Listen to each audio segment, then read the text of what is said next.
Channel CV. আসসালামু আলাইকুম, আমি ফারাজি জুথি স্বাগত জানাচ্ছি আজকের সংবাদে। সাধারণত অ্যাপেলের নতুন কোনো পণ্য লঞ্চের ঘোষণা মানেই সিইও টিম কুক অথবা কোম্পানির কোনো সিনিয়র এক্সিকিউটিভের মঞ্চে আসা, কিন্তু এবার সেই চিরাচরিত প্রথা ভাঙল অ্যাপল। তাদের সবচেয়ে পাতলা স্মার্টফোন আইফোন এয়ারের উন্মোচন করতে মঞ্চে এলেন একজন বাংলাদেশি বংশোদ্ভূত ডিজাইনার আবিদুর চৌধুরী।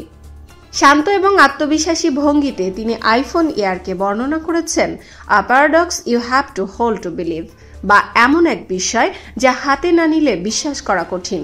2019 সাল থেকে অ্যাপলে কর্মরত এই শিল্প নকশাকারের জন্ম ও বেড়ে ওঠা লন্ডনে। বর্তমানে তিনি সান ফ্রান্সিসকোতে থাকেন। লাফোব্রা বিশ্ববিদ্যালয় থেকে প্রোডাক্ট ডিজাইন এবং টেকনোলজিতে পড়াশোনা করা আবিদুর চৌধুরী অর্জন করেছেন জেমস ডাইসন ফাউন্ডেশন বার্সারি এবং রেড ডট ডিজাইন অ্যাওয়ার্ডের মতো সম্মানজনক পুরস্কার। অ্যাপলে যোগ দেওয়ার আগে তিনি যুক্তরাজ্যের লেয়ার, কেমব্রিজ কনসালটেন্ট এবং কার্ভেন্টার মতো প্রতিষ্ঠানে কাজ করেছেন। এছাড়াও তিনি নিজের একটি কনসালটেন্সি ফার্মও চালাতেন, যার নাম ছিল Abidur Chowdhury design. IPhone Air অ্যাপলের এ যাবৎকালের সবচেয়ে পাতলা স্মার্টফোন।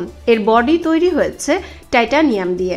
ভারতের সংবাদ মাধ্যম এনডিটিভি জানিয়েছে 256 জিবি মডেলের এই ফোনটির দাম বাংলাদেশের প্রায় 1.56 লাখ টাকা হতে পারে। আগের মডেলগুলোর তুলনায় এটি 1/3 পাতলা। এই পাতলা হওয়া সত্ত্বেও এতে রয়েছে নতুন করে ডিজাইন করা ক্যামেরা সিস্টেম, এআই চালিত ফটোগ্রাফি এবং সারাদিন ব্যাটারি লাইফ।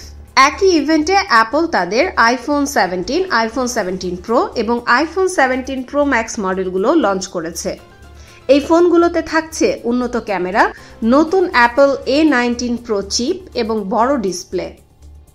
আবিদুর চৌধুরীর এই সাফল্য শুধু অ্যাপলের জন্যই নয়, সারা বিশ্বের বাঙালি কমিউনিটির জন্য এক গর্বের বিষয়। দর্শক, আমাদের সংবাদ আজ এ পর্যন্তই। সাথে থাকার জন্য ধন্যবাদ।